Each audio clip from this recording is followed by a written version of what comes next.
This is the Storyworks Roundtable, where we have conversations about craft. Because becoming a successful author begins with writing a great story. Looking for expert support and a writing community? My Novel Journey coaching program is perfect for experienced novelists seeking mentorship and connection. Benefit from personalized guidance, detailed feedback, and a community that shares your passion for writing while getting the challenges writers face. Enhance your craft, achieve your writing goals, and confidently polish your novel. Join me now and take your writing to new heights. Go to wordessential.com/fiction coaching and schedule your free discovery call today. Hello, and welcome to this week's Storyworks Roundtable. Today, Catherine and I are thrilled to be joined by Grishma Shah. Grishma was inspired to write her novel, Anagram Destiny, not only as the daughter of Indian immigrants who spent part of her childhood growing up in motels and convenience stores, but also as an expert on culture and globalization. After years as an academic in New York City, publishing, researching, traveling, and teaching, she believes that nothing educates, enlightens, informs, or propels us forward like a good story. Consequently, she has been moonlighting as a storyteller, working in New York City and living in Monroe Township, New Jersey, with her husband and two daughters. So, welcome, Grishma. Thank you so much. Mm-hmm. So, Grishma, first, why don't you tell us a little bit about your novel, Anagram Destiny? Give us the premise and fill us in on these characters. Sure. So, Anagram Destiny, which came out just a few weeks ago, is a reverse immigration story about a young Indian American woman who moves to India for an expat assignment and is assigned this role at a luxury hotel in India. It's a Taj Palace in Mumbai. And as we learn a little bit more about her work there, we get flashbacks into her childhood. So it's a dual timeline about her growing up at a roadside motel in Georgia in the United States. And so we basically get this Indian immigrant dream story coming up and growing up at a roadside motel in Georgia. And also at the same time, how India has changed over the years and her luxurious new job at the Taj Palace in Mumbai. And I was sort of inspired to write this story because I don't know if your audience knows, but the book is about two Gujarati families. Gujarat is a state in India. It's sort of the central western state in India.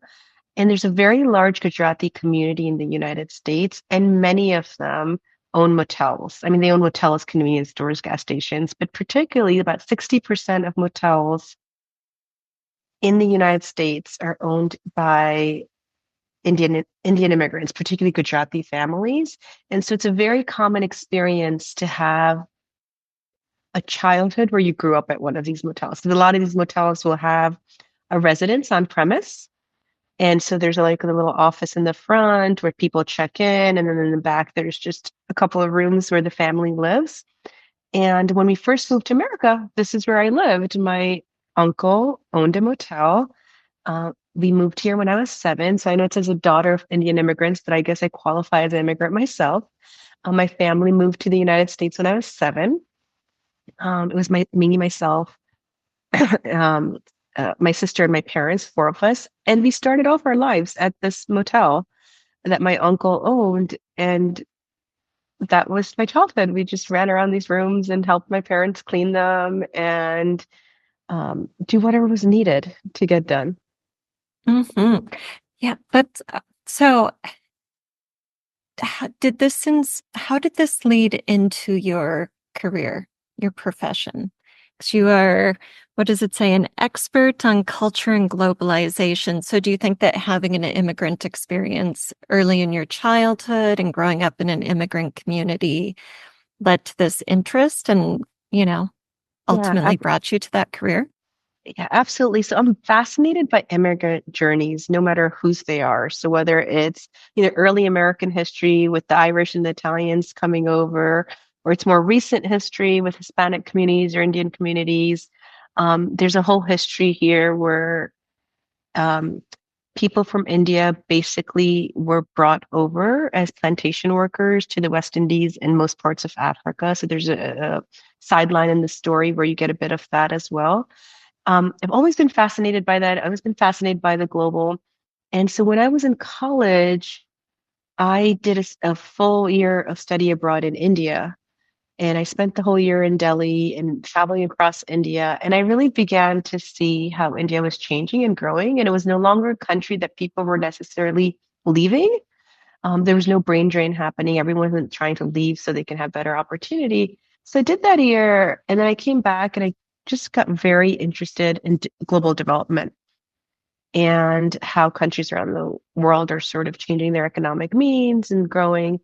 And so I began to study it further. I got a master's in global development, ultimately a PhD in international development, which is really focused on globalization, right? How are countries across, particularly emerging economies, what we call very fast growing economies, changing? But what fascinated me more than the economics of it was the culture part of it, how people were embracing different values, different ideas. And so I regularly started visiting India every 2 years, whether it was for work or research or family.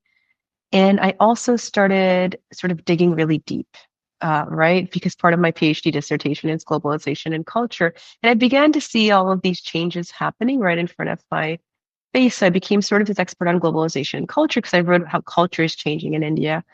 And it just became such a central theme in the book because the character, I think the irony is this character, Anya's family spends a lifetime basically escaping all of these different countries to build a life in India, and they finally make it and they're doing really well. And she's like, "Oh, yeah, I'm going to move back to India for work. What do you guys think?" And it's quite telling, actually, of the shifts taking place across the world and how countries are changing and there's more opportunity across the world. So, part of what I do is really teach globalization and culture. I teach at a business school in New York City. I take a lot of my students abroad every year to different countries so they can witness these changes themselves. And at some point, I just started writing it down. It made for a better novel than nonfiction. So, yeah. Wow. Had you always wanted to write fiction? Is this one of those dreams that's kind of been in the background while you've developed your career and gone down one path and then suddenly the time was right? Or was it like this project was born and you became a novelist? I wish it was a really great story like that. I really enjoyed creative writing early on in college. So I wrote a few pieces in college. And then as I progressed and I graduated and I went into graduate school, the writing became very technical. So if you look at academic journals, and if you look at what I've published nonfiction wise, you will see it's very formulaic. It's very cut and dry. In fact, sometimes when I try to get sassy with it, like I'll send an academic piece into a journal, like it'll come in all red, like get rid of your creative paragraph in the beginning and just tell us the hypothesis and the findings and let's move on. And I'm like, oh God. And over time, it was just sucking the creativity out of me. And I was like, okay. And then I also realized the impact of those pieces just wasn't there. I mean, I assure you, I can't think of the last time either one of you picked up academic journal and said, "Let me read this," just because it's interesting. um, it just wasn't having impact, and so I began to think a little bit more about what I wanted to do. And I thought, I really want to do some creative writing, and I started just writing one chapter about these changes sort of taking place in India. And I started talking to my husband. I said, these are all the themes I want to write about. And he goes, "Yeah, but you need a plot." And I'm like, "Yeah, I don't have a plot." I don't have a plot. I just have a bunch of themes I know I want to write about. So we were just sitting around chatting. And he's a big TV watcher, kind of like really indulges in a lot of stories and plots and is always like churning his brains. And he's like, "Yeah, you don't have a plot. What you have is a bunch of really good writing." And so he said, "What about this and this and this?" And I'm like, "Okay, let's do it." And before we know it, we had a plot. And so what I really enjoyed writing was the creative scenes and all of like the thematic things. And ultimately, we weaved a plot into it. So I think that writing fiction is a lot more fun. And I have to tell you, it's much more impactful. This book has only been in the world, I would say this week it's going to be 4 weeks. And I have gotten more messages about it and how it's touched people or whatever it is, or what they've learned about India or what they've learned about the Indian immigrant experience in the United States than I have ever gotten in all of those nonfiction articles. And all the people writing nonfiction, I don't want to discourage them because it's needed. We need hard data and we need facts and we need real news that is backed up by scientific method and all of those things. But how we communicate that and how we build empathy and compassion is very different than how we report data and statistics. And I would add that, part of the reason this came to being is because I also teach for a living, or I teach my class on globalization and culture and international business. And I spend a lot of time presenting data and stats. And over time, what's happened is when I first started, they mattered a little bit more uh, because people didn't have easy access to it. Now that we have Google and we have AI and whatever else we have, people have instant access to statistics, right? We can like quickly look up what the GDP is of any country, or what the population is of any country, and what they spent on sneakers last year. It's just like so easily available that I began to look, there's no point in teaching you stats and data. It's really about what the trends are and what they mean. And the trends really made much more sense in terms of storytelling. Like, if I could tell a story of how a particular story has impacted, that trend has impacted that story, it made a lot more sense to my students. And so I started doing a lot more teaching with storytelling. And it seems it really resonated. It resonated much more than putting a bunch of graphs on the screen and saying, "Hey, let's analyze this." And that's when I began to think, okay, like fiction can have a much deeper impact and can resonate with people much more than nonfiction at some points, or data and statistics. And so that's sort Hmm. of when I began to move towards fiction. I don't think it was a grand plan, but it was sort of a slow unraveling of, oh, this makes much more sense to do it this way.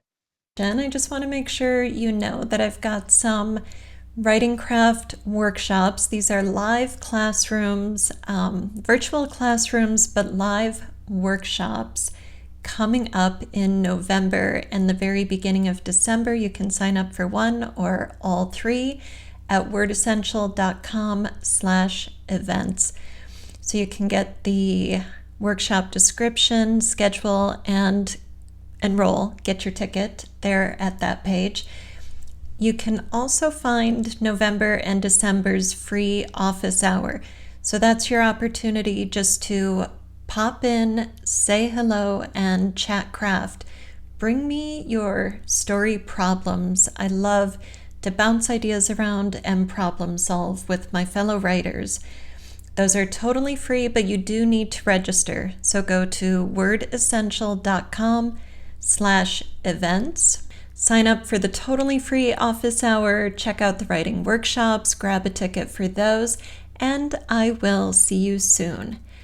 I think that's a great origin story for this book, and it points to so many important things. It resonated with me. I was an anthropology major as an undergraduate, and I've always been so grateful for that education that I got, looking at culture, thinking about the way people function in communities, the way we interact, the way we shape our societies. And I was always more focused on the cultural anthropology side. I wasn't in a sociology department at my school, but I feel like that lives in my fiction through the way I see the world and relationships and do my world building. And I've heard other writers say the same thing about psychology, like they studied psychology back in the day. And then they're always thinking about people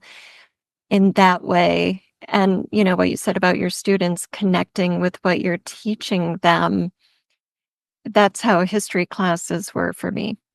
I'd get a test in high school, history class, and I couldn't tell you the dates. I couldn't tell you the numbers because that wasn't what stuck with me. It wasn't what resonated or had meaning. But if the test had asked me for an essay, I could have told you what happened and why it mattered and how it affected the people who were living in that. 100%. Mm-hmm. Yeah, story is so powerful. Yeah. Are you writing another book? Is there more of this in your future? Oh gosh, I would love to write another book. Um, there are some, I'm ruminating. There are some ideas that I've been ruminating with, and some themes I think that I definitely want to touch upon. But again, I think, all writers are good at certain things and not other things, and then they need to bring in help for everything else. So I am good at selecting the themes I want to write about, but then building a storyline around it to make sure that those are extracted um, is not my strong suit. So now I actually have to think of plot points that a plot. Because I'm like, oh, this would make a great story. I know the characters and I know how they'll behave and all of those things, but I don't really have a plot in which all of these characteristics and nuances are going to come out. Um, so I think that'll take time. And Mm-hmm. and Yeah. I'm still busy marketing this one and and holding a full-time job and all that comes with a Right. release. I love that. I love that it's different than a lot of people that we talk to about how they start thinking about story because of your background and because of what that the theme comes first. And I love that you can build just as compelling and interesting of a story around a theme that you want to tell. It doesn't always have to be, I have a story and now I'm going to make sure it means something. It can be the other way. It just is work on one end or the other, right? So I love that you're using this opportunity to really dig into what you already know and love and have a passion for and just present it to people in a way that maybe they also can gain this passion. Because I know for me, like you could hand me a nonfiction piece and I'd read it and go, okay, cool. But like you said, the story is gonna stick with me and then I'd tell somebody about it, right? Like this is important because, and it's that impact. So I love the kind of reversal of the way that you're creating story there. Mm-hmm. Yeah, a lot of my favorite stories are theme driven. The thematic elements are what really uh, the story is shaped around that. And I have to say, I was fortunate enough to be one of your advanced readers. So I love it. Everybody should go get a copy of Anagram Destiny and Good for you. check it out. But I want you to tell us the theme so I don't give any spoilers if there's anything you want to hold back while you're talking about the book right now. Sure. Mhm. So there are some themes that I can share without doing spoilers, and there's some themes I just can't share because it'll be a major spoiler. So one of the things you already alluded to earlier, which is just this idea of the Indian American dream in the United States. We always call it the American dream. Um, and the no sort of this notion, and a lot of people in the immigrant communities will sometimes say this, is and it's a quote that I read somewhere. I have to attribute to the right person, so I'm going to paraphrase it. It's that the first generation is just surviving, and the second generation gets the privilege of writing their stories. And so, in many ways, it's something I am living out, right? My parents moved to this country and they were completely survival mode. I mean, working at motels, we later went on to have a convenience store. I spent my adolescence in a convenience store. Every minute that I had free from school, I was working there just so that they could get some rest or whatever else it is. It was very much survival mode. And it's really difficult for them to understand sometimes how I'm not in survival mode. They're like, wait, like, why are you not working? And I think it's just because they were on survival mode, I could have choice. And I could tell their stories or I could choose to do something else. And so that very much is a theme throughout the book in the sense that the main character, Anya's parents and Ayan's parents, that's why it's called Anagram Destiny. The female is Anya and the male version is Ayan. They very much were on survival mode. Both of those families, Gujarati families, owned a motel in the South in Georgia, which is very commonplace in our community. And they were right down the road from each other, so that it's a childhood love story built in there. But when they grow up, they get all this choice. And one of those choices is she's like, well, my company asked me to move to India for work and I want to do it. And they're like, well, that's absurd. Why would you go? Why would you move? Why would you move back when we finally like made it, you know? And so I think I've built that theme in to demonstrate how India is changing, because a lot of the community here either hasn't gone back in a long time or isn't quite familiar with how quickly change is happening, how quickly social and economic change is happening in that country. And so the dual timeline in terms of where the good 40-50% of the story takes place in India really demonstrates that theme of globalization and how India is changing. All of this new tech came in, all these new companies came in, a lot more opportunity for people to stay in country instead of leave for opportunity. And then on top of that, people moving back or taking work. Like I have friends and family are not even of Indian origin who are like, oh yeah, I'm going to India for work, or I'm gonna stay there for a few months, or gonna take an expat assignment. All of that comes from my work, but it's also very much a theme in the book, which is this idea of choice. And I Hmm. think it can resonate with any community because like I said, I'm sort of obsessed with immigrant journeys, whether they're early American, like Italians and Polish communities or whatever. And you will see, I have a lot of Italian friends, and they'll tell me this, like, our parents were so strict, like we had to do this. And then I said, yeah, because your parents were on survival mode. It was very much about like they were that first generation and second generation who just were like, okay, we've sacrificed a lot so we can get here. And then when you start doing crazy things like saying, I want to write a book or something, they're like, wait, no, who's going to pay the bills? And like, how are you going to do this? And so that theme is very, very strong in the book. And I think a lot of people who've read it have said, oh yeah, like it makes so much sense. Um, Hmm. when you say it out loud like that, that it's just, we just get to have choice in the equation after a certain point. And I mean, that's the beauty of the American dream as well, right? The idea is to have choice.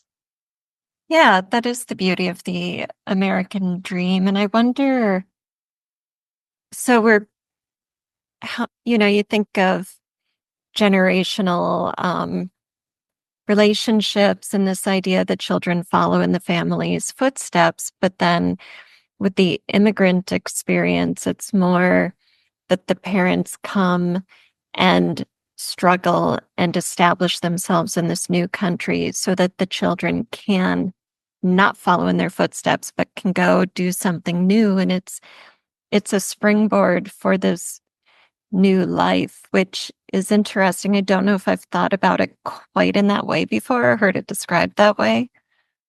Yeah. Yeah. Yeah. Yep. Yeah, very much a springboard. And there's it brings it with it, and it's not a theme in this book at all, but it brings with it a ton of conflict because it's funny because if you look at any family that has a certain community and a very tight-knit community they come from, there are all of these boundaries that they want you to stay within, but at the same time cross.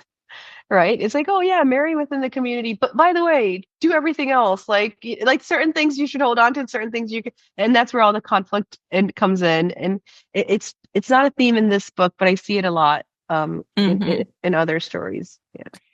Yeah, I've seen that too. So were you aware of these themes already existing in the body of literature, and then the ones you wanted to work on and consciously choosing, like, okay, I don't want to write about this because people have already done it, or I want to write about this and be different when you were developing your story? Yeah, I think as I developed the story, the one thing I didn't want, and this is anyone listening out there, this is not at all, I am not saying anything bad about if you do this or anything. I didn't want to write a book about identity in the traditional sense, like, oh, my family wants me to marry this person, but I want to marry someone else. Or or identity in the sense that my family is conservative and I want to make bold choices. That's not what I wanted to write about. I think it's a theme that is pretty common in many books, but it's just something I didn't want to do. I wrote about identity in a very different way. Um, and what it means, what home means, and how you feel at home, and all of those types of things, but not necessarily in the I have to make certain choices to either be part of this community or get ostracized from this community. Mm-hmm. Yeah. Yep, that really comes through. Yeah. Yeah. And it is a love story, Yes. Yeah. Yeah. It is a love story. On a much lighter side, I am obsessed with this idea of first love, like the innocence and purity of like crushes in middle school and high school, and just the purity of it before all the real life stuff comes in, if that makes sense, where you just like early on when I was preparing this book, one of the things I used to compare it to was the Wonder Years, the original Wonder Years, if you guys are familiar with it. Mm-hmm. Yeah. And I used to say, it's like the early part of this book is like an Indian version of the Wonder Years. It's just like a very innocent, very pure first love type of story. And I went with that because it's not a romance in a traditional sense. Like the book is just doesn't fall into that category. But I did want a deep-seated love story in there. And so I built everything around there just because I don't know, I just like that stuff. It just makes me happy. I love love, so it makes me happy. I'm like, all right, let's at least build it in there. Mm-hmm.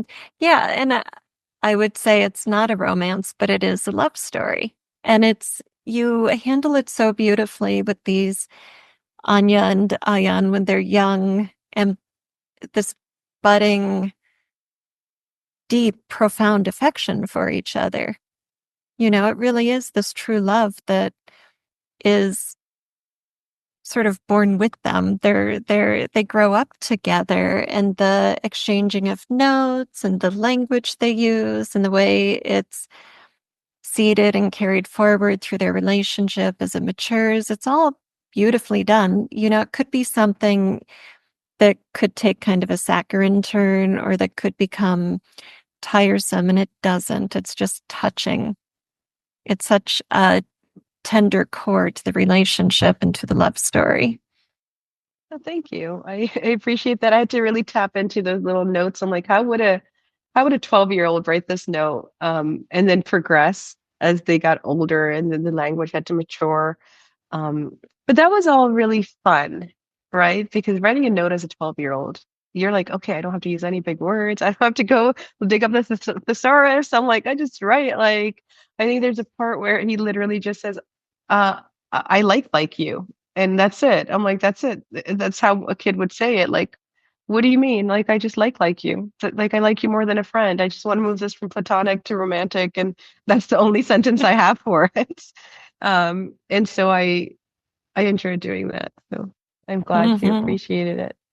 Yes. Yeah. So talk a little bit about writing from personal experience and drawing on your own childhood to create these characters' lives. Wow. So someone recently asked me this question, like, how much of this book is you? And I said, almost everything in this book is me except for the plot points. Like what happens to these characters and what the key turning points are not something that's happened to me. But all of the scenes in the book are literally pulled from different aspects of my life. There's this really fun scene that I like, and it's the main character, Ayan's father, moves to the United States in the 70s on a student visa. And he goes to the campus of Georgia Tech. And it's late August when classes start. And it's the 70s. So it's like post-feminist revolution, all that good stuff. And so there's a bunch of young women laying out on the quad in bikinis and shorts because they're trying to get a tan. And it's like the last few days of summer. And he basically he can't look at them because he comes from a culture that is like, oh my gosh, like he's never seen a woman, um, in her underwear is how he describes it. And so he just avoids going to the quad for like a good month. Like he takes every path around it because he feels like he's like the moral police are going to come get him or something. And um, it's not what happened to my dad, but because I teach on a campus and we have a quad, I have two daughters. And when they were younger, um, I would bring my parents to campus with my kids, with my infants, only because that's how like work-life balance worked out for me.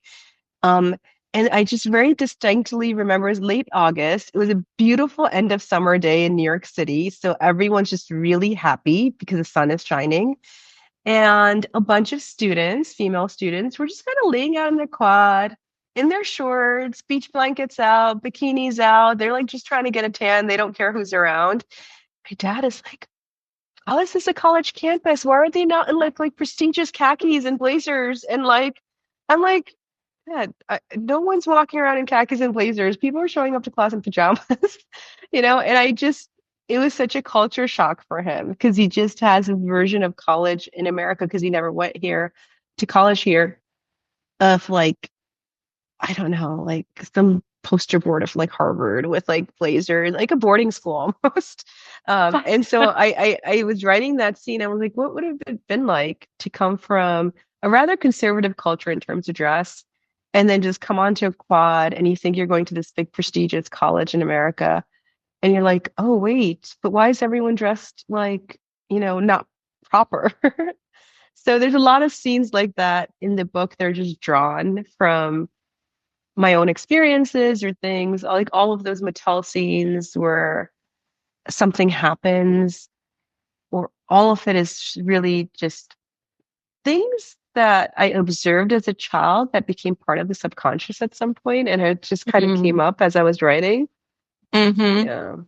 Yeah.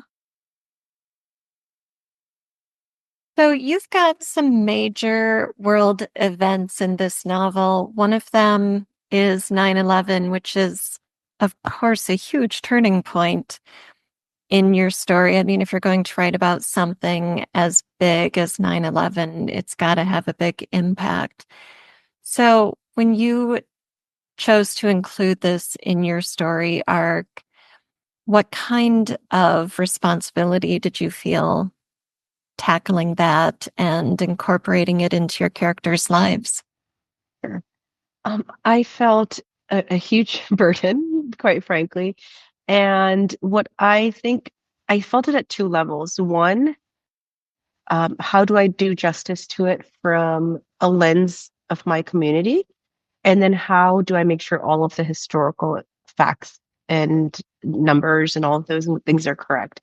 The second part of that was a little bit easier for me because my day job is researching. And so I consulted various sources and make sure I wrote out a timeline of events on what happened that morning. And essentially what happened 6 a.m. until like a few hours after 9/11. I think the harder part of it was capturing the emotional impact of it. And one of the things I will say is that I was 21 or 22 at the time. I remember being in graduate school. And I remember very much, I think all of us, it's like the pivotal moment for a generation where we remember exactly where we were at that time. And so I remember exactly where I was. But I also remember a few weeks later um, thinking this is something that happened to me, but at the same time feeling very othered. I think it's the first time in my life that I'd always felt a part of this country, like a part of this was home. This is where I grew up. And this is, my parents would say things like, no, we're never going to quite belong. And I would say, no, you guys are wrong. I fit in just fine. And it was like this really big realization after 9/11 that no, we're being very othered. Like you're not part of this fabric. And you'll see it come out in some of the characters in the chapters after. I very much try to capture it through some of the side characters about what they are feeling. And so I felt a multitude of responsibility. I think the facts and figures and timeline, because it's been so much written about, and still it was all captured on video. So there's very little, you have the visuals, you have all of it. That part was a big responsibility, but manageable. It was the emotional impact, I think, that I wanted to capture really well. Um, and I wanted to make sure I captured it from the lens of the Indian immigrant community, because there were people in 9/11 from our community who were from people from basically across the world who died during those events, right? Yet post events, it very much felt like being othered and like, oh, were you responsible for this, that type of thing. I'm like, no, we have family members, we know people we went to college with, who just passed away. And so um, it felt very sort of uh, a turning point, I suppose, in my life Yeah. and for a whole generation of us. So that's one reason I wanted to make sure I captured it, but I also wanted to make sure I captured it for the next generation, because people who are, full disclosure, I'm 45. For my generation, it's very much the pivotal moment. We're all going to remember it. But Mm-hmm. I'm also now, a few years ago, I started teaching students who were not born at the time, who are infants at the time. The college class coming in this year is 2008, 2009 born, Mm-hmm. which is almost, 8, 9 years after the event. So there's real history for them. And I thought, okay, I have a responsibility to make sure they understand the gravity of this event, Mm. and that the event gets humanized for them, and it's not just one more thing they read in a history book. Check boxes, it's a fact, and this happened. It was really bad, and we all had. No, it was deep, for so many people, and impacted so many people. And I hope that the book is able to humanize it at that level. Mm-hmm. Yeah. Wow. That's what you just said is so powerful and goes back to what we were saying at the beginning about the power of story and the way it moves people versus something like statistics or figures. And, I don't know if it was on the, while recording or before recording, but you mentioned that for some people, this book would be historical fiction. And I was Mm. like, are you kidding me? But now, um, hey, but, as you were talking here, I was like, oh, yeah, it's kind of like people saying they know exactly where they were when John F. Kennedy was shot. And of course, that was before my time, right? But there was JFK, and then there was the Challenger space shuttle blowing up, and then there's 9/11. Who knows what's going to be next, right? Yeah. Yeah, but that's really interesting and so profound what you just said about historical fiction or fiction in general having a responsibility to humanize these events so that generations to come can understand the impact they had on us collectively. I mean, not just as the individuals we're writing the stories about or the individuals who are at ground zero, but us as a society. Yep. I agree. And I'm with you, Alida. When I wrote it, I did not think it was historical fiction, but I have been reminded by quite a few people, particularly people younger than me who were not born, that, oh, is this historical fiction? I'm like, no, I'm not history. I, I looked through, Right. yeah, and I'm like, no, no. And then they're like, no, it technically, it's, you could categorize it as a historical fiction. And I think the the people who are trying to categorize the book and all of the bookstore are must be having trouble, because half of them have it in contemporary, and the other half just have it in general adult fiction or multicultural fiction or something like that. And so, but for me, it was really important that it is a human story, Mm-hmm. that hopefully, when my children read it, or the next generation reads it, they understand the depth of it. Right. Right. And in light of what you just said, that statement there, it really provides more context for what you do so well throughout the book, having multiple points of view and not just the dual timeline you were talking about, because Anya and Ayan have their childhood and the present in the story, but also you give us some of their backstories, some of their parents' history. And so we get a much greater sense of life and human context and place and movement, the immigration for all of these characters um, through decades, through generations, and so thinking, okay, if 2001 is before some of your readers' time, then the 1970s when when Anya's dad is walking across the quad, that's really before people's time. Yeah. Yeah. Were you aware of that when you were creating this story, and that you wanted to make the effort to create that scope around these events and this tale? I wanted to make sure. So I never thought about it like, oh my God, it's the 70s. I wrote about a time when even like I wasn't born, right? They arrived in the country in 1974, I think I wrote, or something like that. Even I wasn't born then. And so I've written about a time that I didn't even exist. But I did want to make sure that it spanned decades because I didn't want it to be, I capture 1 or 2 years of their lives and then this event happens, because that doesn't give you the magnitude of what actually happened, which, in very many ways, you see this whole American dream being lived out and at the same time being squashed, um, all in one sort of story. And so it was really important that I captured all of those backstories really well, because the backstories is what built the connection to these characters. You were like, oh my God, you went through all this and then this happened. Like this, I wanted to make sure that it was people realize that all of this stuff happened to really good people.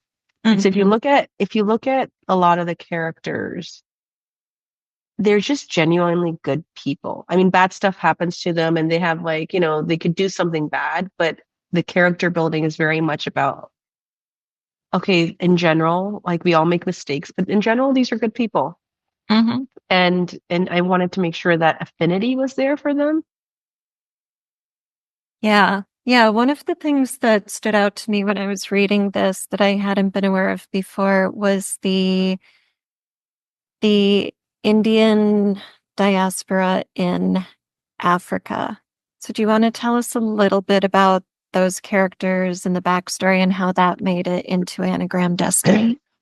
Sure. So as I was mentioning earlier, because I'm fascinated by all of these immigrant journeys by different populations from across the world, one very fascinating one is when the British ruled or colonized much of the southern part of Africa and the West Indies, what we call the Caribbean, essentially in the United States. The British brought in a ton of laborers, slave labor, quite if we're being really blunt, to parts of Southern Africa, Uganda, Kenya, Tanzania, South Africa, and then the West Indies, like Guyana and Trinidad, Tobago, all of those places. And what was really interesting in the 70s is there was a very, very huge Indian population in Uganda. And then this is not a big plot point, it's just a backstory, so I can share it.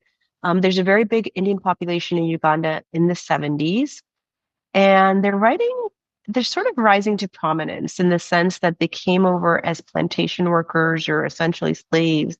And then when the British left, they controlled or had a lot of business ownership, and they were very financially visible in the sense that, and the dictator at the time, Idi Amin, he recognized this and he didn't like it.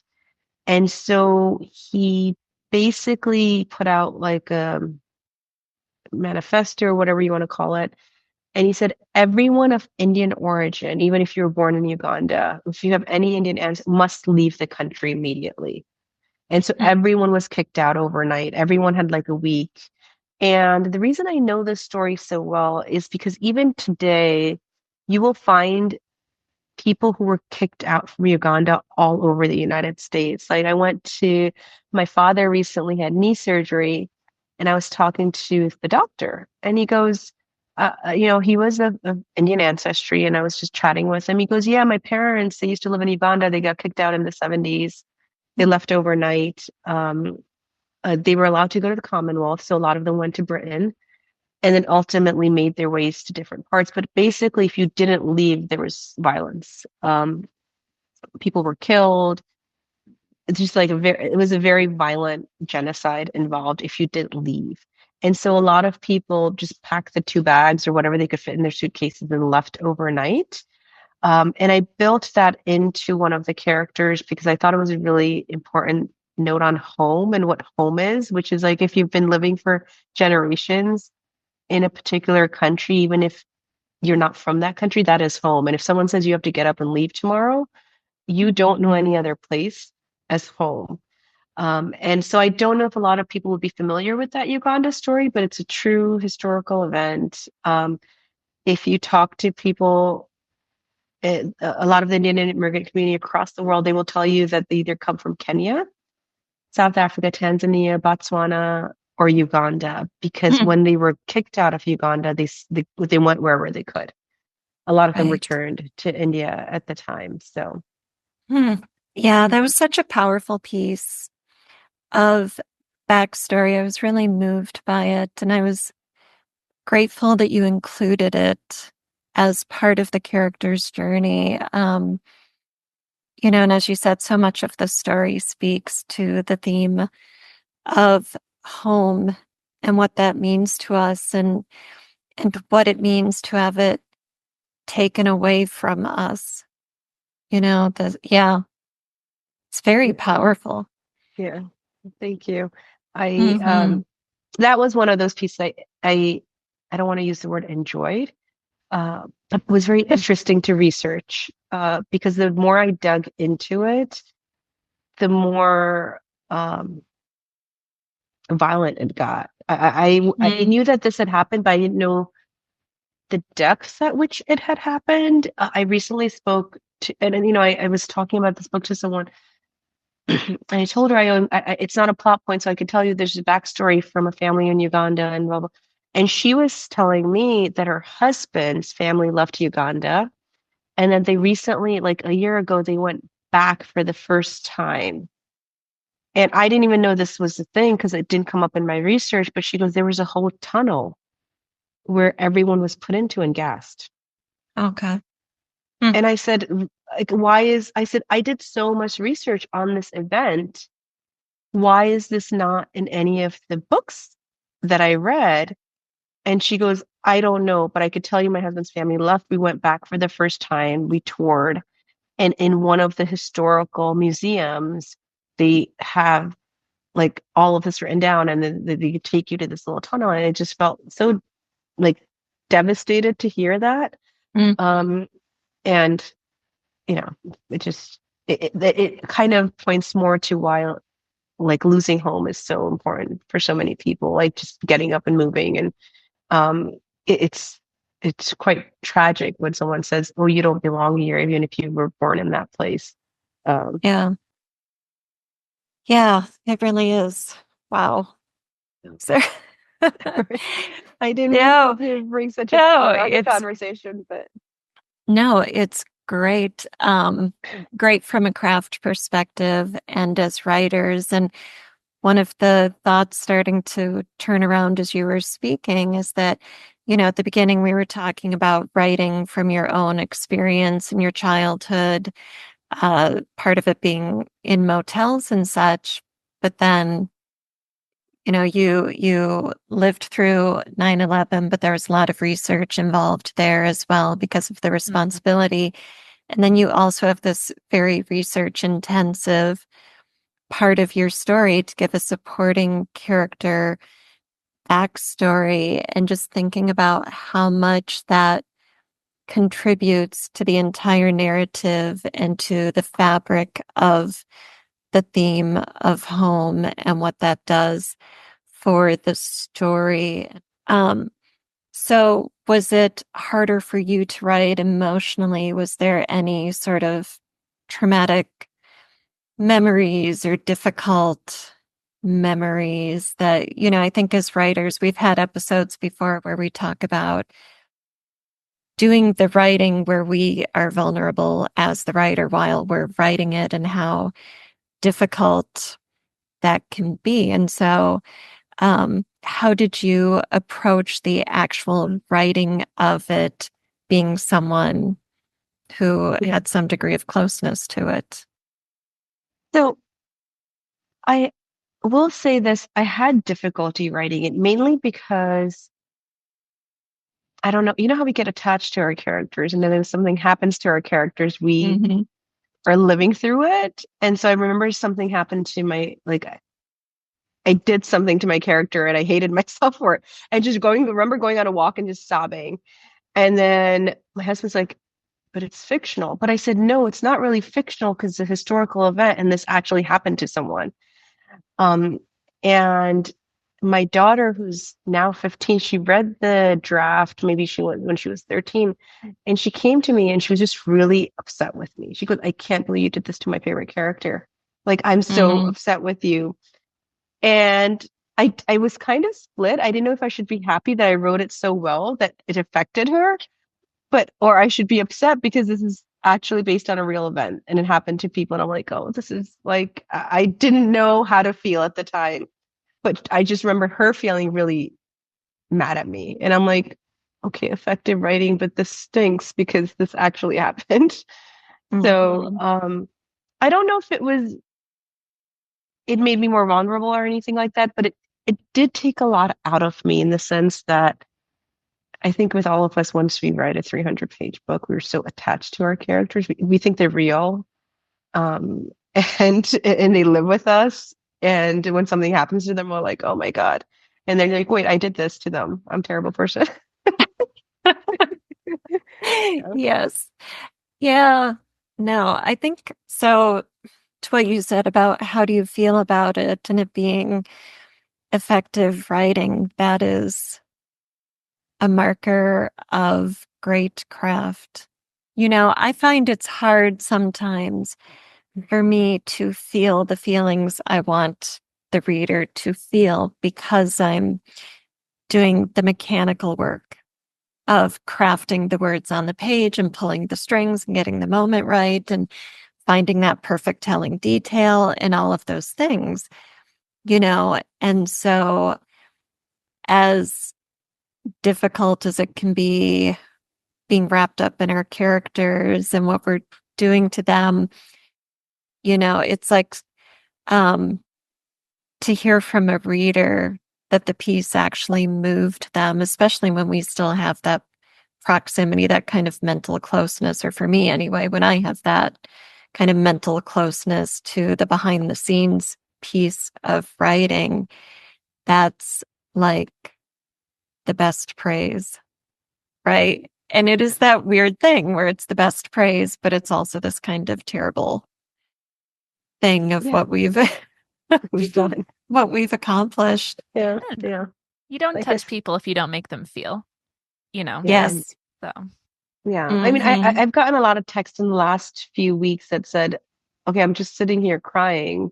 How could you do this?" And I'm like, I don't know if I should be happy or sad you're crying, but if you're crying, it means it's good writing, which I'll take as a compliment. So, yeah. Hmm. you should, yeah. Yeah. Definitely. Well, yeah. And if readers are moved not only to cry, but then to reach out and tell you they're crying, that's especially high praise. Yeah. Yeah. So now that we've established that this is a tragedy, it's not. It's a love story, right? Yeah. It's a love Yeah. story, and for those of you like happy endings, there is a happy ending. That spoiler I can give away because I could not put you through this much trauma and then not give you a happy ending is how I felt. Hmm. Yeah. Yeah. What else do you want everybody to know about Anagram Destiny? Wow. So I would say that it is wrapped up in two major historical events, and a lot of times this like one of those particular historical events in the United States is viewed from a particular lens, and because I come from a community that was often like conflated with what happened during that time. It is something that people should read to just get an alternate perspective of this historical event because it happened to everyone. It didn't happen to one set of people and not another set of people. It happened to the country as a whole, as a collective.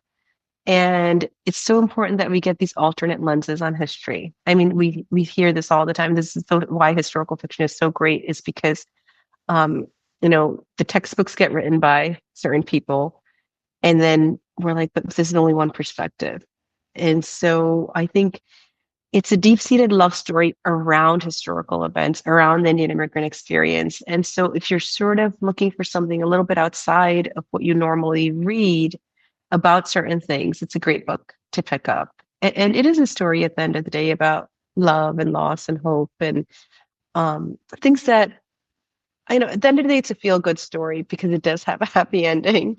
I don't know if Alida will agree with me, but I at least am happy that towards the end of it, there's triumph. Mm-hmm. Oh, absolutely. Yeah. And love and loss and hope, those are universal themes. Those are human emotions that apply to everybody, no matter where you are in the melting pot that is American society. Mm-hmm. Yeah. Well, thank you so much for joining us, Grishma. This has been so much fun, and I love your book. I hope everybody grabs a copy, and I wish you the best of success. Thank you so much, Alida. Thank you, Catherine. This was my first podcast, I'll be very honest. And you both made it so easy that I feel like I could do this again if I needed to. So I very much appreciate you bringing me on. And you can grab, again, like Alida said, Anagram Destiny, wherever you get books. There's an ebook, there is a paperback, and then there's going to be an audio version coming out within a couple of weeks. Oh, fabulous. All right. We will have links in the show notes, and give us your author website as well. Sure. It's shahgrishma.com. So it's basically my last name and first name.com, SHAHGRISHMA.com. Yep. And has all the details you'd need. My newsletter, A Room Full of Books and Pencils, is growing every week with new reflections, writing tips, and transcripts of the podcast. It's also where I make announcements about things like upcoming writing workshops and coaching sessions. Check out A Room Full of Books and Pencils at booksandpencils.substack.com. Thank you for listening to the Storyworks Roundtable. Find all our shows, show notes, and videos at storyworkspodcast.com.